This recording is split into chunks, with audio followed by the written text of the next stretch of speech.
Jésus était toujours en union avec Dieu, comme son Père. Une bien simple déclaration. Mais oh, quelle densité! Dieu, son Père. Nous savons que bien souvent il employait ce mot de Père. Il disait ainsi, mon Père est le Père et moi. Ses ennemis voyaient ce que cela signifiait. Il n'était pas lent à comprendre que c'était une hérésie et un blasphème. Il se fait lui-même égal avec Dieu, Jean 5, 18. Cette union entre lui et le Père était d'une telle qualité qu'elle était absolue dans sa plénitude. Cette relation a été établie par le Saint-Esprit.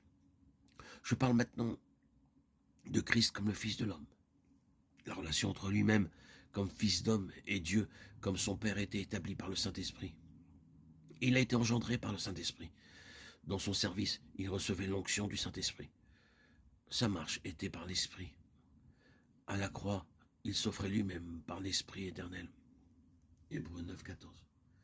Et nous pouvons compléter en disant que c'est par l'Esprit éternel qu'il a été ressuscité. Le Saint-Esprit avait initié, maintenu et consommé cette relation avec le Père. Cette union avec le Père était ce qui gouvernait sa vie tout entière. En chaque occasion, en tout temps, il se référait à Dieu comme son Père. Son œuvre était issue du Père. Le Père demeurant en moi. C'est lui qui fait l'œuvre. Jean 14, 10. Ces paroles procédaient du Père. La parole que vous entendez n'est pas de moi, mais du Père qui m'a envoyé. Jean 14, 24. Vous êtes bien au courant de tout cela? Tout pour lui venait du Père par le moyen de cette union. Et cette union était l'objet de tous ses conflits dans sa vie. Elle était la cible même de toutes les attaques et de tous les assauts de l'ennemi.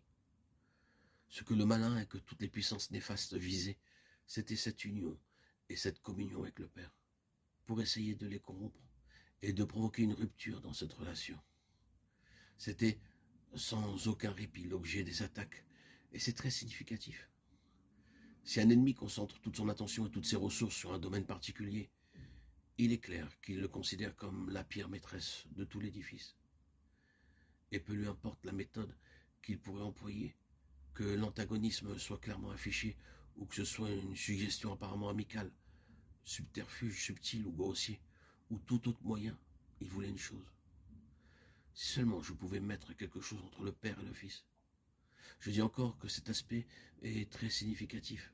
Cette union, cette relation était l'explication de toutes ses souffrances et de ses épreuves tout au long de sa vie. Que ce soit par la considération avec de merveilleuses propositions, des menaces ou par la présentation de la sombre souffrance, l'angoisse affreuse de la croix. Est-ce qu'il allait considérer tout cela? Violerait-il le principe de cette union? La conserver et y adhérer n'a pas été une petite chose pour lui. Pour cette seule chose, le prix le plus terrible que jamais homme ait dû payer dans l'histoire de cet univers a été payé. Oh, le coup de ce mensonge de la croix, quand tout son univers semblait s'être écroulé.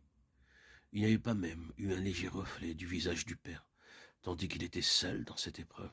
Oui, c'était une chose coûteuse, parce qu'il y avait un sens à tout cela.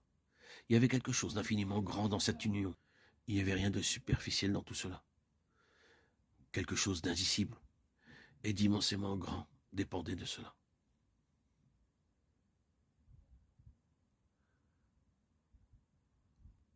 De quoi s'agissait-il?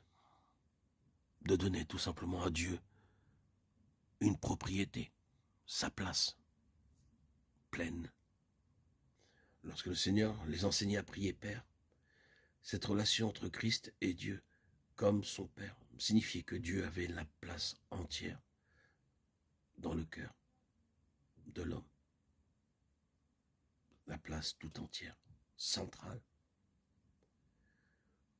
Moi et le Père, nous sommes un. Jean 10, 30. Ce que Dieu recherche, c'est une place dans nos cœurs, sur la base de l'amour et de la communion. Mon Père l'aimera, nous viendrons à lui et nous ferons notre demeure chez lui. Jean 14, 23. Car là où deux ou trois sont assemblés en mon nom, je suis au milieu d'eux. Matthieu 18, 20. Et je viendrai à vous. Jean 14, 18.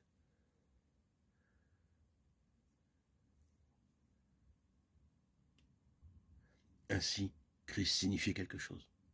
Il signifiait la venue de Dieu dans ce monde en termes de communion. Et c'est une pensée éternelle.